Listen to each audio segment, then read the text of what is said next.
السلام عليكم ورحمة الله وبركاته. أعوذ بالله من الشيطان الرجيم. بسم الله الرحمن الرحيم.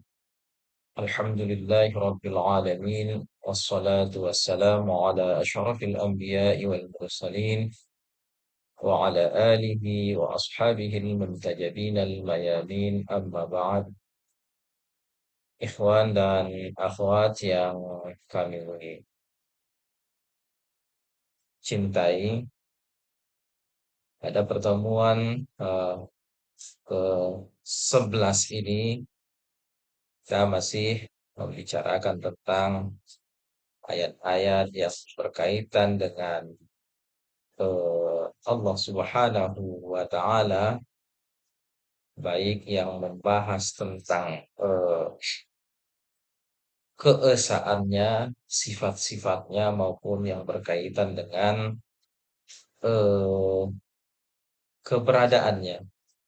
Namun pada pertemuan kali ini kita akan membahas tentang keadilan ilahi satu, ayat-ayat yang berkaitan dengan qada dan qadar, jabr dan ikhtiar. Jadi kaitan antara qada dan qadarnya Allah Subhanahu wa taala dengan jabr dan ikhtiar.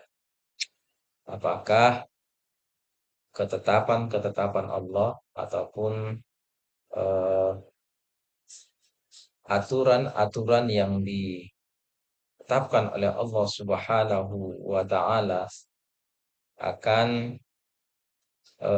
membuat manusia terpaksa sehingga keluar dari ikhtiarnya. Lebih eh, jelasnya lagi, apakah eh, ketetapan-ketetapan Allah Subhanahu wa taala tadi menyebabkan manusia terpaksa. Jadi qada dan qadar Allah itulah yang membuat seseorang muslim atau seseorang non-muslim, menyebabkan seseorang baik atau seseorang jahat, tidak baik, buruk. Ini adalah pembahasan yang ada kaitannya dengan keadilan ilahi atau adil atau tidaknya Allah Subhanahu wa taala. Baik, untuk lebih memperjelas, tentu terlebih dahulu kita melihat eh, ayat-ayat yang berkaitan dengan takdir, ya. Menggunakan kata qadaro tentunya, ya. Qadaro ataupun qaddaro dengan segala bentuk eh, cabang-cabang dari kata tadi, ya. Ada beberapa ayat yang eh, menceritakan tentang takdir. Ada yang ayat yang berkaitan dengan takdir secara umum, ada yang berkaitan dengan takdir khusus, yaitu takdir berkaitan dengan eh, sesuatu secara khusus. Ada juga takdir umum, yaitu yang meliputi semesta, meliputi seluruh alam, ya. Nanti kita akan bicarakan apa itu takdir, ya. Baik, ya. Apa itu takdir nanti akan kita bicarakan. Baik, di dalam surah Al-Furqan ayat 2 dijelaskan wa khalaqa kulla syai'in faqaddarahu taqdira. Allah menciptakan segala sesuatu faqaddarahu taqdira. Kemudian Allah menetapkan untuknya takdir. Jadi Allah menetapkan takdir untuknya. Jadi segala sesuatu Allah ciptakan dan segala sesuatu itu juga memiliki takdirnya masing-masing. Ada takdir ataupun qadar yang ditetapkan oleh Allah Subhanahu wa taala untuk segala sesuatu. Berarti lingkup takdir Allah Subhanahu wa taala meliputi segalanya.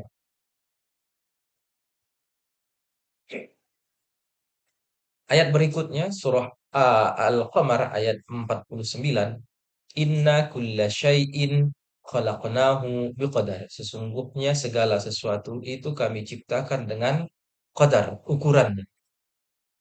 Nanti kita lihat bahwa qadar itu bisa bermakna ukuran, ada juga menciptakan atau membuat ukuran untuk segala sesuatu ya.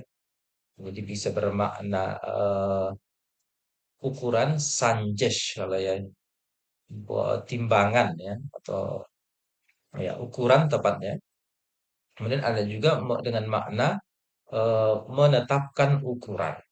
Baik, inna kulla syai'in khalaqnahu biqadar. Sesungguhnya kami menciptakan segala sesuatu itu dengan qadar, dengan ukuran. Kemudian di dalam ada takdir khusus. Artinya takdir khusus ini hanya meliputi eh,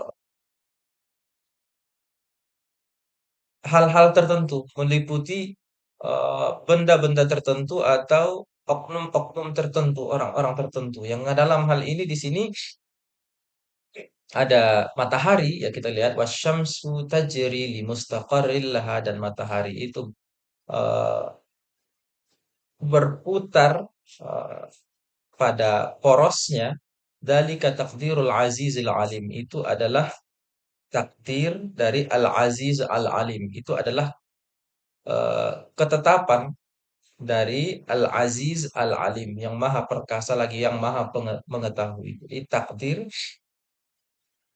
atau dengan apa ukuran ataupun eh, aturan-aturan yang telah ditetapkan oleh Allah Subhanahu wa taala, dengan ukuran-ukuran yang telah ditetapkan oleh Allah Subhanahu wa taala.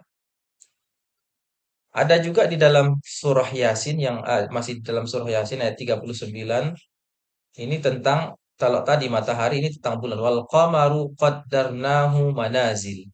Dan bulan itu kami takdirkan untuknya, kami tetapkan untuknya, kami buat apa namanya ukuran-ukuran, sehingga dia itu memiliki manazil ya, manzil-manzil, hatta ada kal urjunil qadim, sehingga dia kembali seperti al urjun al qadim, seperti hilal ya. Jadi hilal itu adalah bentuk al urjun al qadim, ataupun pelepah kurma yang sudah tua ya.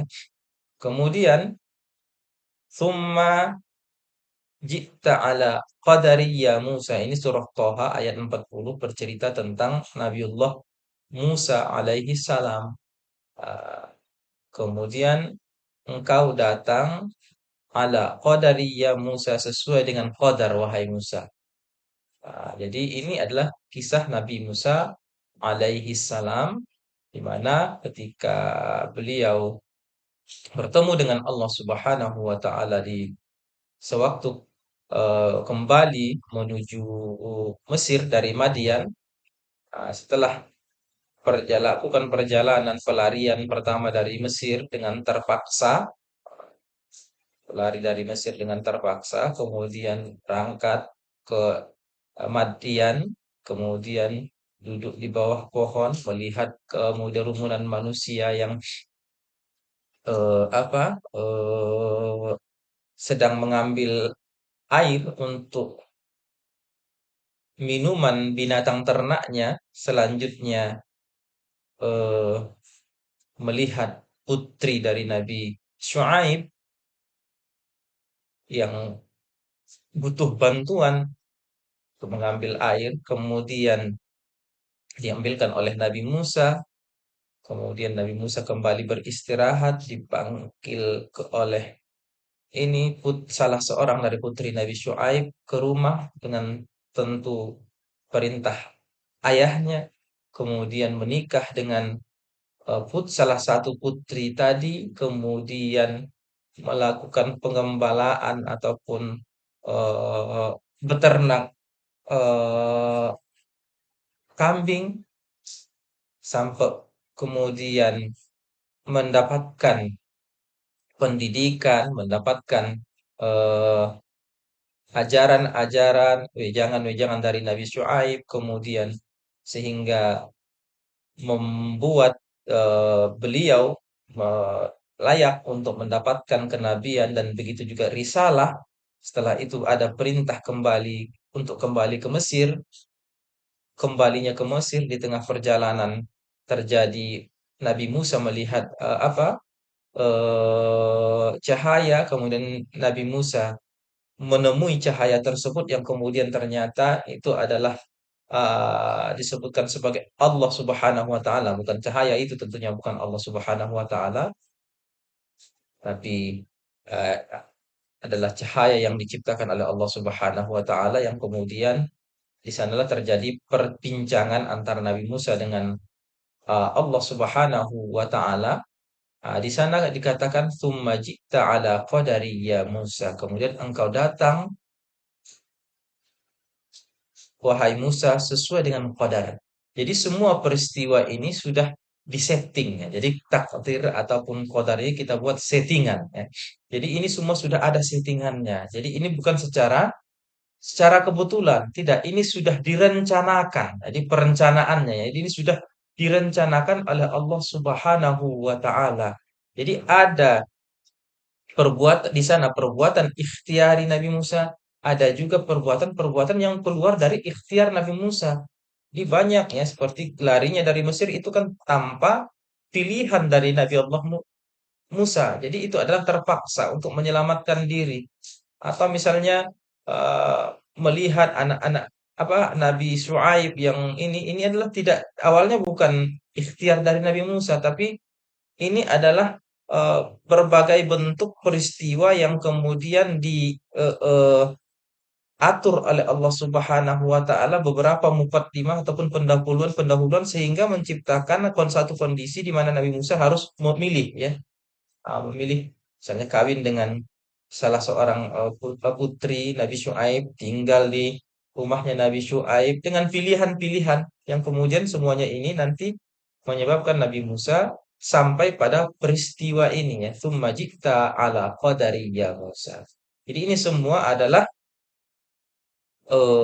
settingan dari Allah Subhanahu wa taala, tapi settingan ini tentunya tidak mengeluarkan manusia seutuhnya dari pilihannya, dari ikhtiarnya sehingga dia menjadi makhluk yang seutuhnya terpaksa ya. Jadi terpaksa Nabi Musa harus apa? Melakukan perbuatan-perbuatan yang semestinya itu adalah dalam bentuk ikhtiar, tidak. Jadi perbuatan-perbuatan ikhtiar Nabi Musa itu masih dalam kemampuannya untuk memilih ya. Inilah tsumma ji'ta ala qadari ya Musa. Ini adalah takdir umum tadi kita sebutkan ini adalah takdir khusus yaitu takdir umum melingkupi skala makhluk di dalam ayat ini dikatakan bahwa semuanya ada dalam settingannya Allah Subhanahu wa taala. Dalam settingan Allah Subhanahu wa taala di mana Allah menciptakan sebuah sistem aturan mukadimah sehingga satu peristiwa itu terjadi. Jadi satu peristiwa itu tentu dilingkupi oleh banyak hal ya untuk terciptanya satu eh, peristiwa. Nah, inilah yang kemudian dibuat oleh Allah Subhanahu wa taala. Jadi untuk perbuatan ikhtiar manusia juga Allah Subhanahu wa taala itu menyiapkan segala hal sehingga manusia itu bisa memilih.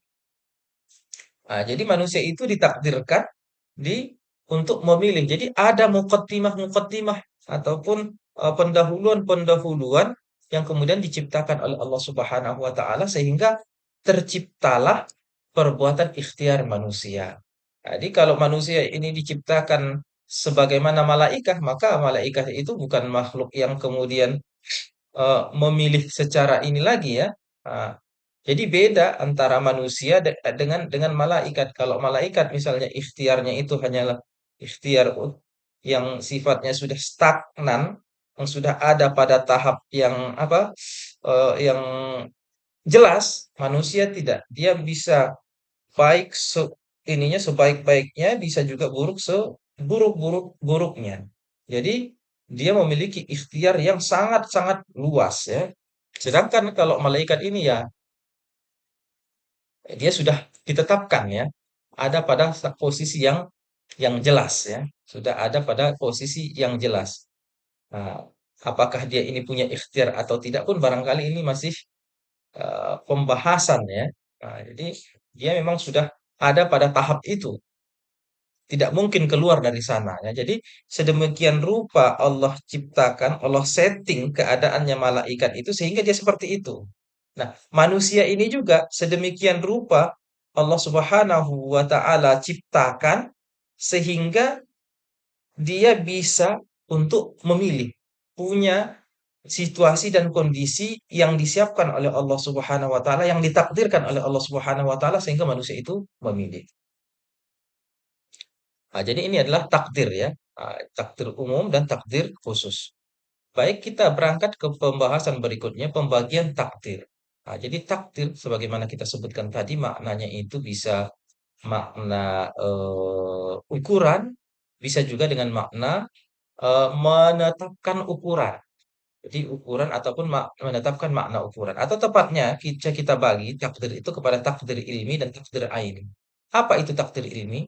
Jadi sebelum menciptakan segala sesuatu, Allah Subhanahu wa taala telah mengetahui segala batasan dan ukurannya. Jadi, itu tadi ukurannya. Jadi Allah Subhanahu wa taala kalau dalam takdir ilmi ini, Allah Subhanahu wa taala sudah mengetahui ukuran batasan yang melingkupi segala sesuatu. Bahkan sebelum menciptakannya Allah sudah tahu ini. Jadi manusia dengan segala pilihannya sudah diketahui oleh Allah Subhanahu wa taala batasan, lingkupan dan ukuran yang melingkupi dirinya. Jadi apakah nanti dia ini akan muslim atau tidak, atau dia berada dalam lingkungan yang baik atau dalam lingkungan yang buruk. Jadi kan semua batasan-batasan kan karena manusia ini hidup dalam alam materi. Jadi ini ada batasan-batasan. Apakah dia akan menjadi manusia yang baik atau tidak? Itu juga batasan bagi manusia ya. Ini sudah diketahui oleh Allah Subhanahu wa taala. Jadi sebelum menciptakan segala sesuatu, Allah Subhanahu wa taala telah mengetahui segala batasan dan ukuran dari sesuatu tersebut. Jadi sudah ada. Jadi akan seperti apanya, bentuknya seperti apa, itu semua sudah ada dalam ilmu Allah Subhanahu wa taala. Tapi ada juga yang disebut dengan takdir aini. Takdir aini ini apa? Tuhan yang Maha Esa atau Allah Subhanahu wa taala menciptakan batas dan ukuran atas segala sesuatu yang Dia ciptakan. Jadi kalau tadi mengetahuinya, kalau ini menciptakan batasan-batasan tadi. Jadi proses penciptaannya, ah, proses terjadinya. Ini seperti ada ilmu yang kita bahas sebelumnya bahwa ada ilmu yang sifatnya sifat dzati, yaitu Allah mengetahui segala sesuatu bahkan sebelum peristiwa itu terjadi. Ada juga ilmu fi'li, yaitu uh, ilmu yang dikaitkan dengan terjadinya peristiwa tadi. Berarti terrealisasinya ilmu Allah Subhanahu wa taala. Di sini juga takdir itu seperti itu ya.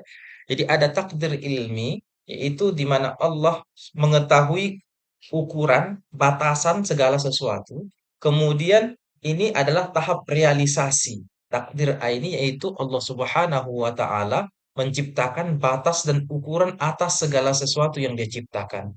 Jadi segala ciptaan Allah Subhanahu wa taala ini sudah didesain oleh Allah Subhanahu wa taala.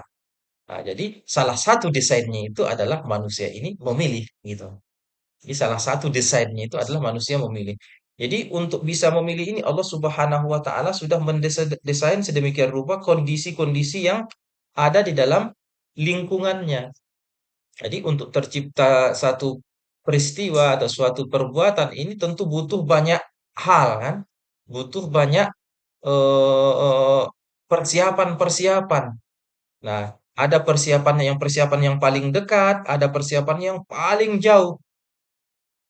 Atau jauh masih banyak mukaddimah sehingga misalnya untuk terciptanya, untuk lahirnya seorang manusia tentu ini butuh proses yang banyak kan?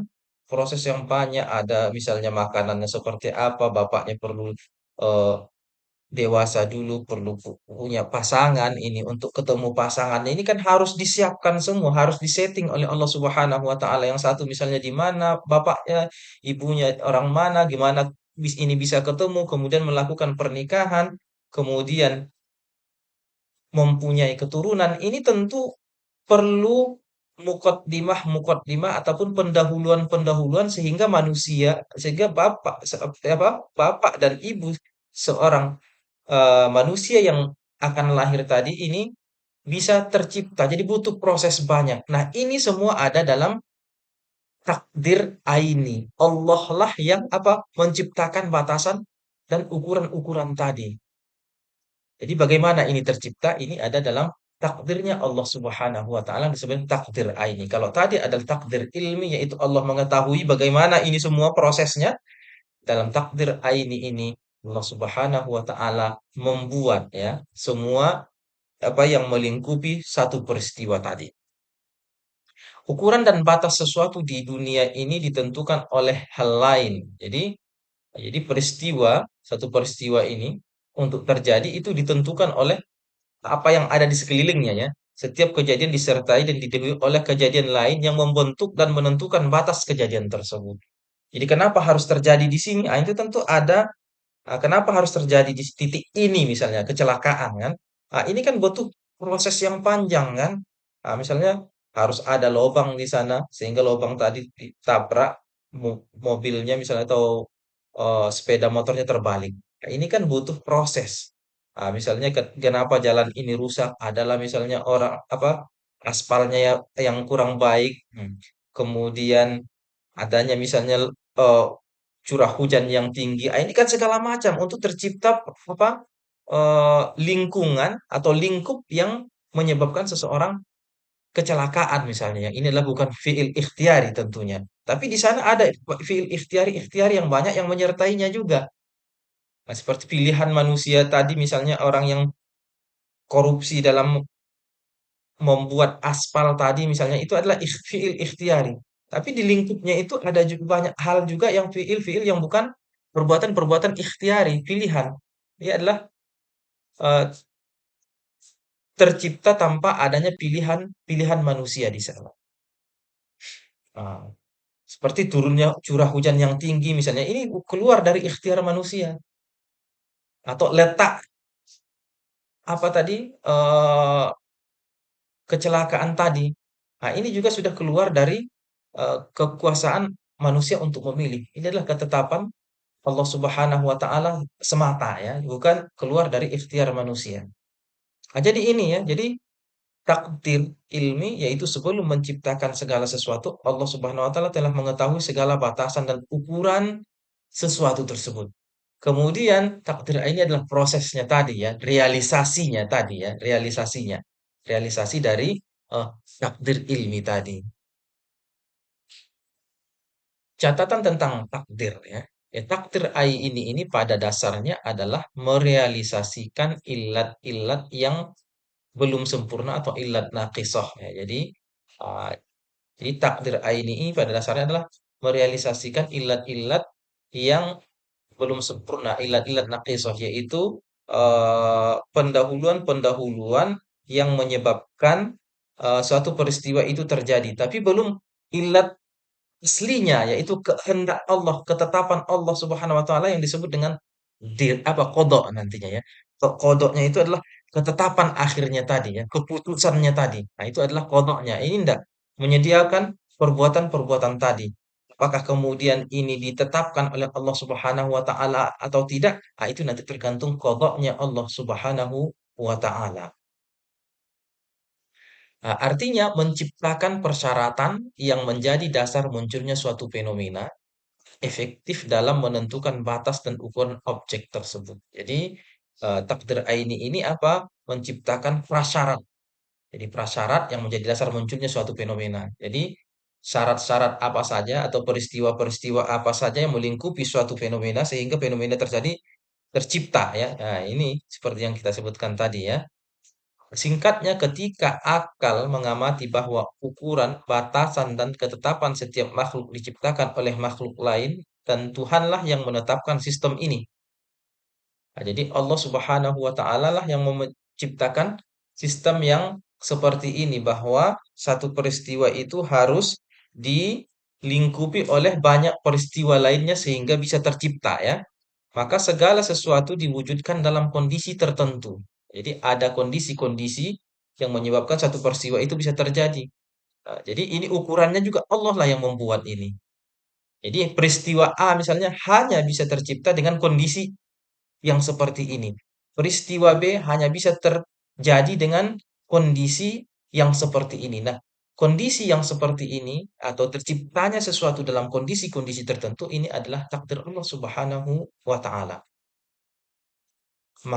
Dengan mempertimbangkan ilat atau penyebab yang tidak sempurna sehubungan dengan kenyataan bahwa ia adalah makhluk yang diciptakan oleh Allah Subhanahu wa taala, itu disebut takdir. Jadi, eee, menciptakan kondisi ini, menciptakan kondisi yang seperti ini, tapi kondisi yang belum sampai pada tahap akhir, jadi sudah diciptakan kondisi-kondisi sehingga manusia untuk terciptanya suatu peristiwa, tapi apakah ini kemudian nanti terjadi atau tidak secara pasti, ini nanti tergantung kepada qadanya Allah Subhanahu wa taala, bahwa ini terjadi sebagai illat tammah ya, disebut sebagai illat tammah atau illat yang menyebabkan peristiwa tadi terjadi.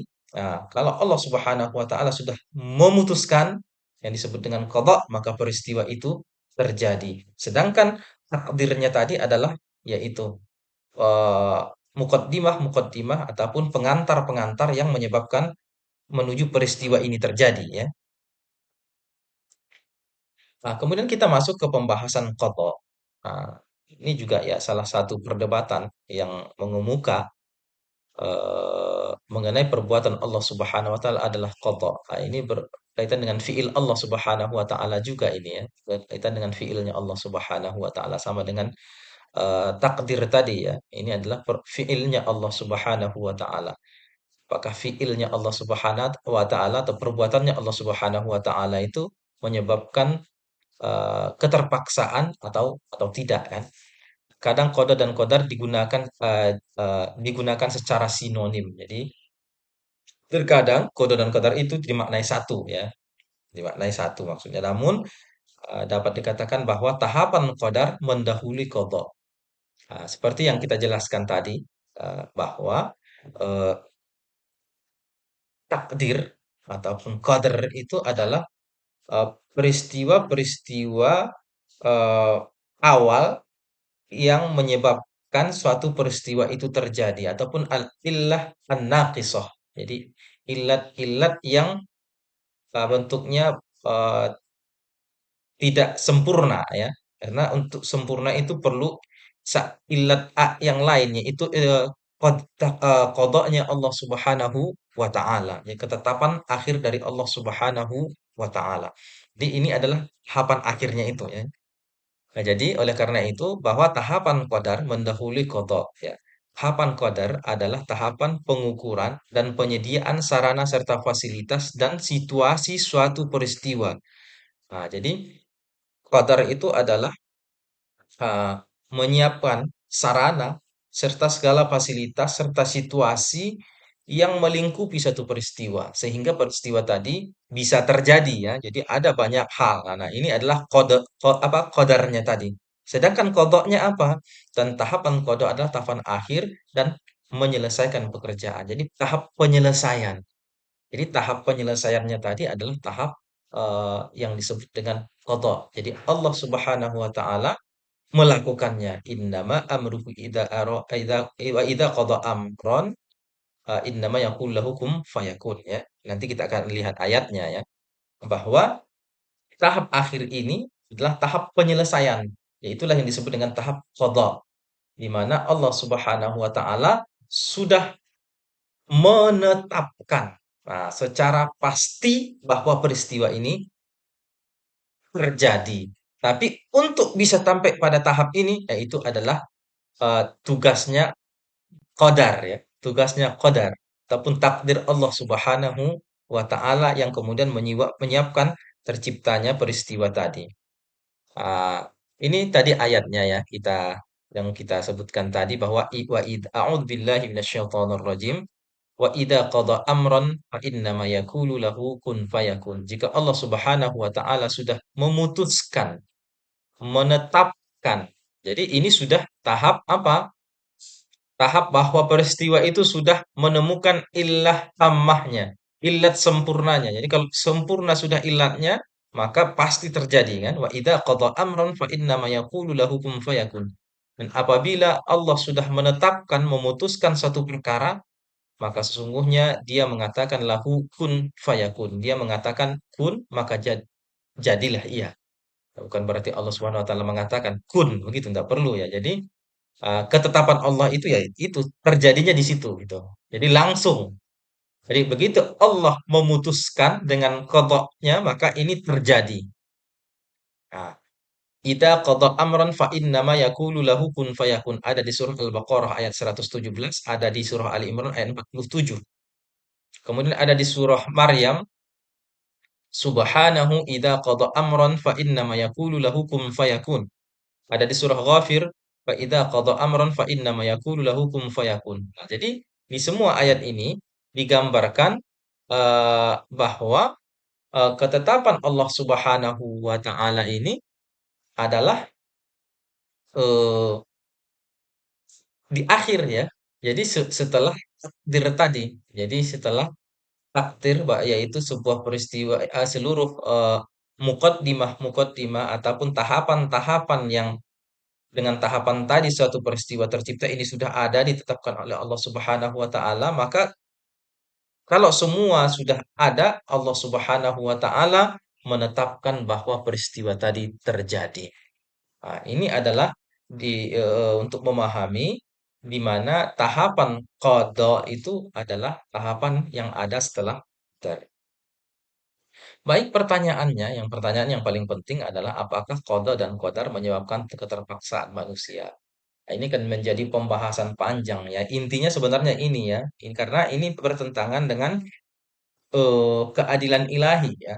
Dianggap oleh sebagian kalangan bahwa jika qada dan qadar ini eh, adalah menyebabkan keterpaksaan, maka ya ini keadilan ilahi akan dipertanyakan. Lantas di mana keadilan Allah Subhanahu wa taala jika seseorang muslim menjadi muslim adalah karena qada dan qadarnya Allah Subhanahu wa taala kemudian ditempatkan di sorga dan ada juga seseorang yang kemudian eh, kafir dan kekafirannya itu adalah disebabkan oleh qada dan qadarnya Allah Subhanahu wa taala sehingga dia menjadi kafir ditempatkan ke neraka. Loh, kalau begitu manusia ini bagaimana? Oh, semuanya disebabkan atau dilakukan oleh Allah, tapi kok manusia yang dihukum kan itu kira-kira begitu pertanyaannya ya. Di mana keadilan Allah Subhanahu wa taala?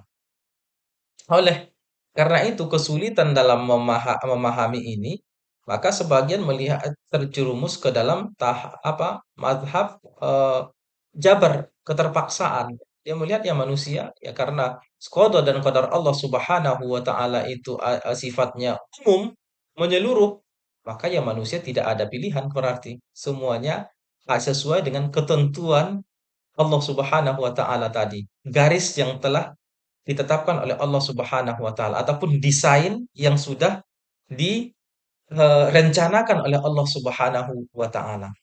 Tapi ada kelompok lain juga yang ingin lari dari pemahaman Jabar ini ataupun akidah Jabar ini melihat bahwa ayat-ayat ini kemudian ditakwilkan ya, ditakwilkan. Nah, jadi ayat-ayat yang berkaitan dengan qada dan qadar ini dia takwilkan sehingga tidak bermakna jabar, tidak memberikan makna keterpaksaan sehingga dia masih memberikan ruang kepada manusia untuk mempunyai pilihan ya. Tetapi tafsiran yang tepat ataupun pemahaman yang tepat dengan ayat ini sebenarnya ayat ini tidak menyatakan tidak ada kaitannya dengan keterpaksaan, kita hanya kesalahpahaman saja ya. Sama dengan ilmu ketika kita katakan bahwa semua Allah Subhanahu wa taala mengetahui segalanya bahkan sebelum tercipta bahwa manusia si fulan misalnya akan masuk surga dan si fulan akan masuk neraka. Oh, berarti ilmu Allah sudah ilmu Allah menyebabkan manusia itu terpaksa. Berarti yang dalam ilmu Allah itu baik berarti terpaksa baik, yang dalam ilmu Allah buruk berarti itu terpaksa buruk. Apakah seperti itu? Ah, tentu saja tidak. Jadi ilmu Allah itu, Allah Subhanahu wa taala mengetahui si A baik, itu tentu Allah sudah melihat dengan karakter manusia sebagai zat apa makhluk yang memilih. Jadi Allah Subhanahu wa taala mengetahui bahwa si fulan dengan pilihannya itu akan masuk neraka.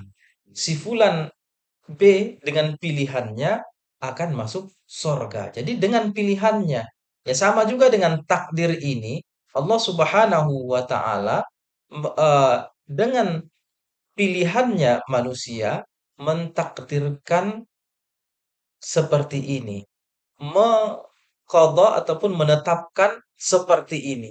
Nah, jadi qadha dan qadar ini tidak ada, tidak menyebabkan manusia itu terpaksa. Jadi Allah Subhanahu wa taala malah menakdirkan, memutuskan bahwa manusia itu memilih. Makanya Allah Subhanahu wa taala menciptakan, eee, situasi, lingkungan, ruang lingkup yang ada di sekitar manusia ini sehingga manusia itu memilih. Nah, justru itu makanya manusia ini diciptakan manusia yang memiliki 2 dimensi. Ada dimensi, lahiriah atau maddi, material, ada juga dimensi immaterial. Ada dimensi yang bisa mengajak manusia menuju kesempurnaan, yaitu dimensi non materialnya, ada juga dimensi yang mengajaknya untuk, berbuat yang tidak baik, yaitu dimensi, material. Nah, ini adalah kondisi yang sudah diciptakan Allah Subhanahu wa taala sehingga manusia bisa memilih. Allah mengutus para nabi dengan kitab-kitabnya sehingga memperkenalkan ajaran yang benar. Allah Subhanahu wa taala juga menciptakan jin, syaitan, iblis untuk menggoda manusia, diberikan juga syahwat kepada manusia sehingga dia juga bisa terjerumus ke dalam kesalahan. Ini kan kondisi yang melingkupi manusia. Nah, ini adalah takdir dan qada Allah Subhanahu wa taala bahwa manusia ada di persimpangan jalan ini dan diberikan juga akal, diberikan juga iradah sehingga manusia itu bisa memilih mana nih ke jalan manakah saya harus melangkah. Jadi jangan dianggap bahwa Allah Subhanahu wa taala mentakdirkan si fulan baik atau mentakdirkan si fulan buruk dengan terpaksa, tidak.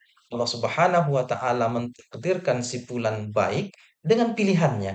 Allah Subhanahu wa taala mentakdirkan si fulan buruk dengan pilihannya karena Allah sudah menciptakan kondisi ini. Nah, Allah juga memberikan ikhtiar kepada manusia untuk memilih. Nah, jadi kondisi ataupun eh, peristiwa-peristiwa tadi ataupun eh, peristiwa-peristiwa yang melingkupi seluruh pilihan manusia ini, ini adalah takdir-takdir Allah Subhanahu wa taala sehingga menyebabkan manusia bisa untuk memilih. Jadi takdir ataupun qada ini tidak menyebabkan manusia paksa. Jadi kaitan pembahasan kita qada dan qadar dengan keterpaksaan yaitu tadi karena ya sudah ditetapkan oleh Allah Subhanahu wa taala, sudah ditentukan oleh Allah Subhanahu wa taala berarti manusia tidak punya pilihan lagi. Justru Allah Subhanahu wa taala menetapkan dan memutuskan bahwa manusia itu memilih. Nah, karena menetapkan dan menentukan manusia itu memilih ya sudah berarti kita ini terpaksa untuk memilih. Ya benar kita ini terpaksa tetapi terpaksa untuk memilih ya. Jadi makanya al-amru bainal amrayn. Jadi manusia itu tidak eh, terpaksa seutuhnya dan tidak juga bebas sepenuhnya. Jadi jangan kita anggap bahwa kita ini bebas sebebas-bebasnya tidak. Manusia ini hanya sedikit ruang ya, hanya yang diberikan taklif ataupun beban oleh Allah Subhanahu wa taala, hanya di sana sajalah kita bisa memilih. Bahkan di sana pun kadang-kadang kita tidak punya pilihan ya. Jadi hanya sedikit ruang kita untuk memilih. Tapi ada, jangan dianggap bahwa baik dan buruknya kita itu kita terpaksa ya. Di sisanya itu ya kita terpaksa. Kita tidak pernah memilih kita terlahir dari ibu yang mana, dari bapak yang mana. Kita tidak pernah memilih kita harus lahir di mana, besar di mana. Kita tidak pernah bisa memilih kita ini eh, lahir dari suku apa. Tahu-taunya kita sudah muncul saja di permukaan bumi.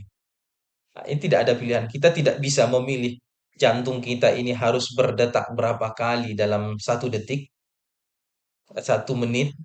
Kita tidak bisa pilih itu. Itu keluar dari jangkauan kemampuan kita. Tidak ada ikhtiar kita lagi. Itu sudah di luar jangkauan kita. Bagaimanakah bumi ini harus berputar? Bagaimana bumi ini tercipta? Oh, itu sudah sangat sangat sangat jauh dari kemampuan kita untuk memilih, untuk berbuat di sana. Ini sudah sangat jauh dari ikhtiarnya manusia. Kita hanya diberikan memilih dalam dalam hal syariat, itu pun hukum-hukum yang sudah dibebankan kepada kita. Karena kalau dibebankan kepada kita kemudian tidak bisa memilih, ini kan lucu kan? Ngapain juga dibeban disuruh ini atau itu, tapi kemudian kita tidak punya pilihan. Hanya dalam ruang lingkup inilah ya kita sebagai manusia mampu untuk berikhtiar ya, memilih. Sisanya ya kita ini adalah makhluk yang terpaksa. Nah, makanya kita katakan tadi bahwa manusia ini adalah makhluk yang terpaksa untuk memilih.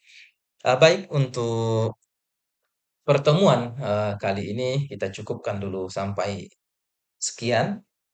Allahumma salli ala Muhammad wa ali Muhammad walhamdulillahi rabbil alamin.